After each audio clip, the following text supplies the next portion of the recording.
America Bharat को तेल बेचने के लिए तैयार हो गया है। ये जब हेडलाइन आप देखते हैं, इसमें रिपोर्ट्स का हवाला होता है कि अमेरिका वेनेजुएला से निकले हुए तेल को भारत बेचना चाहता है। जब ये हेडलाइन बनता है और इस हेडलाइन में जानकारी आती है कि भारत की जो रिलायंस है वो इस समय यूएस से परमिट प्राप्त करने के प्रयास में है कि वो वेनेजुएलन ऑयल को लेना चाहती है, तो कुल मिलाकर के रशिया ना सही, वेनेजुएला सही, ये हमारी मौका परस्ती है या फिर बाजार के बेहतर विकल्पों को चूज करने की कला। आइए इस पर हम आगे बढ़ते हैं। लेकिन अब तक यह हमारे लिए कैसे मायने रखता आया, क्या इसके पीछे का घटनाक्रम रहा, उसका जिक्र कर लेते हैं। आप जैसा जानते हैं, अमेरिका हाल ही में ऑयल कंपनीज को बढ़ावा देते हुए बहुत तेजी से आगे बढ़ा है। अपने आप को 66 ऐसे संगठनों से बाहर किया, जिनमें से 17 तो वो संगठन थे जो पर्यावरण में पॉल्यूशन को कंट्रोल करने के लिए थे, या कहिए इकोलॉजी और एनवायरनमेंट के लिए थे। उससे बाहर निकला। उसने साफ बता दिया कि मेरा कुल फोकस फिलहाल ऑयल एक्सप्लोरेशन पर है, ऑयल निकालने पर है। लेकिन सारा तेल अमेरिका खुद कंज्यूम नहीं कर सकता। माना कि ऑयल का बड़ा कंज्यूमर है, लेकिन उसे ऑयल कंज्यूम करने से ज्यादा ऑयल बेचकर पैसा कमाना है। और जब उसे ऑयल बेचकर पैसा कमाना है तो ऑयल के जहां जहां सोर्सेज हैं वो उन्हें अपने कंट्रोल में लेने के प्रयास में है। और इसी क्रम में जब मादुरो को पकड़ा गया तो मार्को रूबियो का यह बयान कि हमारा क्या प्लान है स्टेबिलिटी, रिकवरी और ट्रांजिशन का, वो उन्होंने बता दिया। उन्होंने कहा, सबसे पहले हम 5 करोड़ बैरल तेल को बाजार दरों पर बेचने की योजना बना रहे हैं, जिसको अमेरिका ने जब्त किया है। उस धन का प्रयोग हम जो डेल्सी रॉड्रिग्स की जो सरकार बनी है उस सरकार की मदद के लिए करेंगे। 5 करोड़ बैरल तेल अमेरिका निकालकर बेचेगा। बेचेगा तो खरीदार तो हमें जैसे देश चाहिए ही होंगे। दूसरा, वेनेजुएला के बाजार को अमेरिका और पश्चिमी देश की कंपनियों के लिए फिर से खोला जाएगा। और तीसरा, वेनेजुएला के देश का पुनर्निर्माण किया जाएगा, अर्थात पुनर्निर्माण और लोकतांत्रिक सरकार को बनाने की प्रक्रिया होगी। तो इस स्टेबलाइजेशन की जो प्रक्रिया है, इस प्रक्रिया से 5 करोड़ बैरल तेल बिकने का आसार निकल कर आता है। अब आपको लगेगा कि यह कैसे संभव है, कौन निकालेगा? इसके लिए ट्रंप ने अपने देश की टॉप ऑयल कंपनी से संवाद किया। आपके सामने तस्वीरों में ट्रंप बैठे दिखाई दे रहे हैं उन तमाम नेताओं के साथ, उन लीडर्स के साथ जो कि कहीं ना कहीं ऑयल सेक्टर से जुड़े हैं। प्रेसिडेंट ट्रंप ने ऑयल और गैस एग्जीक्यूटिव्स के साथ एक प्रॉपर मीटिंग की 10 जनवरी के दिन। इस मीटिंग में जो शेवरॉन करके कंपनी है, ऑयल की अमेरिका की सबसे बड़ी कंपनियों में से एक जो कंपनी है, उस कंपनी ने धन्यवाद देते हुए ट्रंप को कहा कि अब हम वेनेजुएला के अंदर जो आपने प्रयास किए हैं उन पर काम कर पाएंगे। ऐसे ही एक्सॉन मोबिल करके कंपनी है, ऑयल की काफी प्रसिद्ध कंपनी है, वो ट्रंप को धन्यवाद दे रही है। कुल मिलाकर के अमेरिका की जो टॉप ऑयल कंपनीज हैं, जिन्होंने कभी ट्रंप को फाइनेंस किया था इलेक्शन के लिए, वो सब कंपनी ट्रंप को धन्यवाद देती हुई नहीं थक रही हैं। जब नहीं थक रही हैं तो कुल मिलाकर के ये वापस जाएंगी और वहां जाकर के ऑयल निकालेंगी तो निकालने के बाद ऑयल को रिफाइन करने के लिए खरीदार चाहिए होंगे। खरीदार में भारत सामने खड़ा है। तो डोनाल्ड ट्रंप बकायदा अपने इस एक्ट को जस्टिफाई करते हुए सब जगह दिखाई दिए और उन्होंने कहा कि हम जल्दी ही सारी चीजें एक्सप्लोरेटरी प्रोसेस पर काम कर रहे हैं, पैसा कमाएंगे, उसे वेनेजुएला को भी देंगे और दुनिया को तेल उपलब्ध कराएंगे। यह स्ट्रेटजी आफ्टर ऑल कहलाती क्या है? देखिए, आप सभी ने देखा होगा कि ईरान के पास बहुत तेल था। ईरान के पास तेल बहुत था, लेकिन उस तेल को बेचने नहीं दिया। दुनिया भर के देशों को प्रतिबंधों से डरा दिया। प्रतिबंधों से डराया तो मैक्सिमम प्रेशर की टेक्निक के चलते ईरान ऑलमोस्ट बर्बाद हो गया। महंगाई आसमान छूने लगी। आज वहां प्रोटेस्ट हो रहे हैं और जल्दी ही सत्ता परिवर्तन हो जाएगा। ठीक इसी तरह से भारत रशिया यूक्रेन युद्ध में रूस से तेल खरीदता रहा, अमेरिका को कन्विंस करने में कामयाब रहा कि हमारे पास ऑयल का कोई और सोर्स नहीं है। अगर आप हमें वेनेजुएला उपलब्ध करा दें तो बाइडेन ने हमें वेनेजुएला ओपन कर दिया था। हमने 23-24 के अंदर वेनेजुएला से तेल खरीदा भी है। लेकिन ट्रंप इस तरीके को रशिया पर अप्लाई करना चाहते थे कि रूस पर मैं इतनी पाबंदियां लगा दूंगा कि रूस के पास तेल होते हुए भी वो बेच नहीं पाएगा।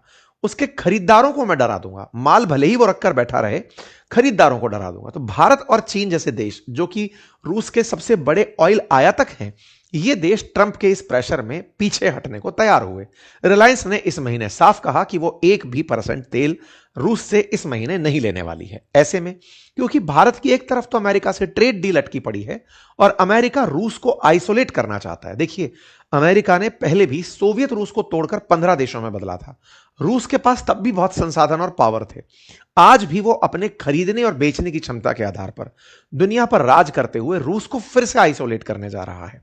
और उसी क्रोनोलॉजी में उसने वेनेजुएला को कब्जा है कि भारत जैसे देश को तेल का अगर विकल्प दे दिया तो फिर रूस से ये तेल नहीं खरीदेंगे। और इसी क्रम में US willing to sell Venezuelan oil to India, ये हेडलाइन बनती है। बड़ा सवाल, क्या वेनेजुएला और इंडिया ने कभी तेल खरीदा बेचा है? क्या रिलायंस पहले भी कभी तेल खरीदती रही है? तो देखिए, रिलायंस के पास जामनगर में जो रिफाइनरी है वो वर्ल्ड की हैवी ऑयल रिफाइन करने वाली सबसे बड़ी रिफाइनरी है।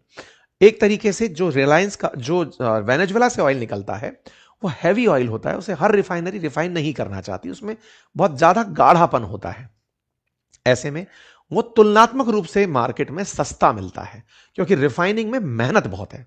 बाजार से कम $5-7 प्रति बैरल तक बाजार की कीमतों पर सस्ता मिलता है। लेकिन जामनगर रिफाइनरी उस तरह के क्रूड के लिए पूरी तरह उपयुक्त है।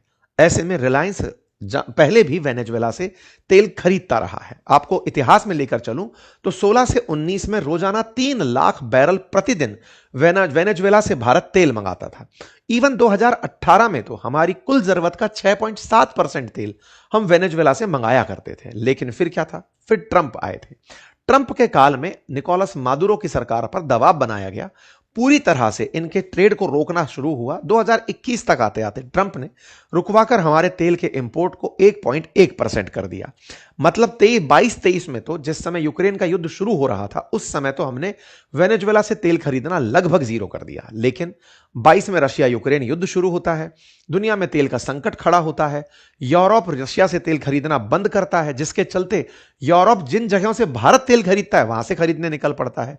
इसलिए दुनिया में तेल की कीमतें बढ़ने लगती हैं। भारत अमेरिका से कह के रूस का तेल खरीदना शुरू कर देता है। परिणाम क्या होता है कि 22 के शुरू हुए युद्ध के चलते 23-24 में भारत के अंदर तेल फिर से इंपोर्ट होने लगता है। हम प्रतिदिन 1.91 लाख बैरल तेल इंपोर्ट करना शुरू कर देते हैं। अमेरिका से धीरे धीरे हमारा तेल परचेज शुरू होता है। लेकिन तेल परचेज होते होते ट्रंप फिर से आते हैं। वो इस बार वेनेजुएला का इलाज रशिया के लिए करना चाहते हैं कि ठीक है, तेल तो खरीद रहे हैं ये लोग, अगर परमानेंट ये तेल मेरे पास हो जाए तो रूस पर मैं सब तरह का प्रेशर डाल दूंगा। यहीं से शुरू होता है यूएस का टैरिफ वॉर। वेनेजुएला पर 25% टैरिफ लगाया जाता है। हम बकायदा अमेरिका से परमिशन लेके बैठे हुए थे। रिलायंस ने अमेरिका से परमिशन ली हुई थी कि वो तेल परचेज करता रहेगा वेनेजुएला से। लेकिन उसे दिक्कत हुई जब वेनेजुएला पर 25% टैरिफ लगा। रिलायंस ने इस 25% टैरिफ के चलते वो तेल खरीदना बंद कर दिया। अगर $60 प्रति बैरल के हिसाब से तेल आ रहा है और उस पर ₹15 का टैरिफ लग जा रहा है तो वो हमारे लिए फायदे का सौदा नहीं हो रहा था। तो हमने कहा कि भाई सस्ता नहीं मिल रहा है, हम नहीं लेंगे। रिलायंस ने तेल खरीदना बंद कर दिया और इंतजार करने लगा कि कभी स्थितियां सामान्य होंगी तो तेल खरीदेंगे।